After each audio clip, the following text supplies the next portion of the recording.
Monsieur le Président, Qu'est-ce que vous vous êtes dit avec François Hollande? Qu'est-ce que vous avez dit, M. Hollande? Nous nous sommes dit des choses très agréables. Comme quoi? C'est-à-dire?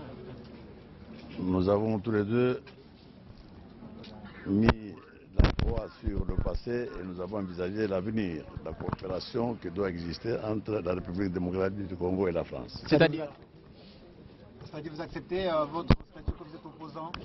Je ne suis pas opposant, c'est moi qui suis au pouvoir au Congo. Il vous a rassuré? Ce sont les autres qui sont opposants. mais nulle part, dans ses discours, il a reconnu le problème de légitimité du pouvoir actuel. Est-ce que votre lutte n'est plus... Je n'attendais rien du président Hollande sur la situation au Congo. Parce que c'est une situation qui ne concerne que les Congolais. Ce sont les Congolais qui ont élu Tshisekedi, il n'y a que les Congolais qui le savent et personne d'autre à l'extérieur. Qu'est-ce que vous comptez faire? Qu'est-ce que vous êtes venu lui demander alors? Pardon? Qu'est-ce que vous êtes venu lui demander alors?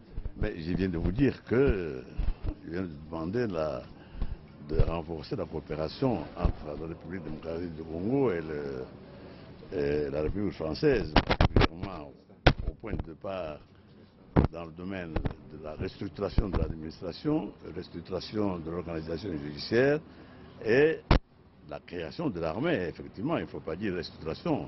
L'armée est absolument à créer parce que depuis l'indépendance, c'est-à-dire qu'en 2 ans, on n'a jamais eu une armée nationale au Congo. Et maintenant que nous avons un état de droit, nous comptons que nous puissions, la France puisse nous aider à créer, à établir une véritable armée nationale congolaise. Mais jusque-là, vous ne savez pas exercer votre pouvoir. Qu'est-ce que vous comptez faire? Qu'est-ce que vous comptez faire au palais de la Nation? Comment? Quand serez-vous au palais de la Nation pour prendre le pouvoir? Je ne vais pas vous parler de date, ça viendra très bientôt. Et comment envisagez-vous l'avenir après cette rencontre et aussi après la crise qui a suivi les élections? Mais je vous corrige, vous voulez dire qu'après, quand j'aurai l'effectivité du pouvoir, qu'est-ce que je ferai? Je crois que c'est ça que vous voulez dire. Maintenant que vous n'avez pas encore l'effectivité de ce pouvoir, qu'est-ce que vous comptez faire pour accéder à avoir tout l'impérium commandé? Je ne peux pas vous dire ça, ça c'est le génie des Congolais. Vous allez le voir quelques temps après.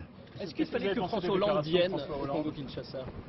Regardez par ici. Bon, ben, moi je crois qu'il avait des raisons, il y a énormément de raisons qu'on a données suffisamment pour qu'il vienne. Il est venu, c'est bien, c'est pour ça que nous n'avons pas de problème à faire là-dessus. Nous voulons maintenant prendre acte qu'il est là et puis nous voulons en profiter pour causer avec lui. Ça veut dire peut être utile. Ça va être utile parce que je ne sais pas, étant donné ses préoccupations, je ne sais pas s'il aura encore le temps de repasser par le Congo. Je crois que c'est l'occasion qu'il a de passer par le Congo et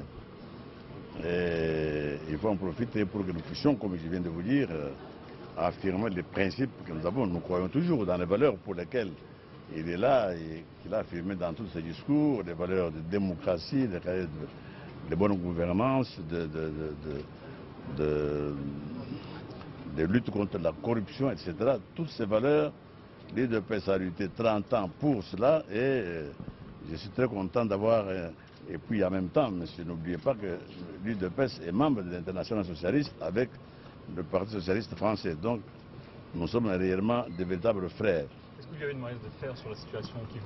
Pardon? Qu'est-ce que vous lui avez demandé de faire sur la situation au Kivu? Au Kivu, je lui ai dit une chose, il ne faut pas qu'il s'en fasse. Dès que j'ai l'effectivité du pouvoir, 24 heures après, il n'y aura plus de problème au Kivu, c'est la paix la plus totale. Sauf que vous avez... Parce que tout ce qui se passe maintenant, c'est Kabila qui est à la base, tout. Est-ce que vous reconnaissez que la RDC est agressée? La RCD n'est pas agressée, la RCD avait un problème de leadership. Si un pays se comporte comme une foire et n'importe qui vient y faire ce qu'il veut, donc il n'y avait aucun problème, c'était un problème de leadership. Et donc c'est pour vous dire que ça n'a pas été agressé, c'est l'homme qui était ici, qui était traître d'ailleurs, qui avait signé des accords que nous ne connaissions pas. Est-ce que vous espériez vous le connaissez? Votre légitimité? Pardon? Est-ce que vous espériez... Non, je regrette. Je n'ai pas demandé la légitimité à M. Hollande. La légitimité au Congo appartient au peuple congolais. N'appartient pas à M. Hollande, ni à M. Obama, ni à qui que ce soit à l'extérieur. Vous n'avez pas de déception suite à cette rencontre? Aucune déception suite à la rencontre? Mais pas du tout, au contraire. Je viens de vous dire tout ce que je viens de dire contre que ce sont des frères qui se sont retrouvés ensemble. Il n'y a pas de déception. Déception quoi. Au contraire, je viens de vous dire, depuis le Sénégal, il n'en fait qu'affirmer des valeurs pour lesquelles 32 ans je me suis battu pour ces valeurs-là, pour qu'elles soient établies au Congo. Maintenant que ça va être le cas avec l'effectivité de mon pouvoir, donc nous sommes au contraire, tout ça dit. La présence. Merci.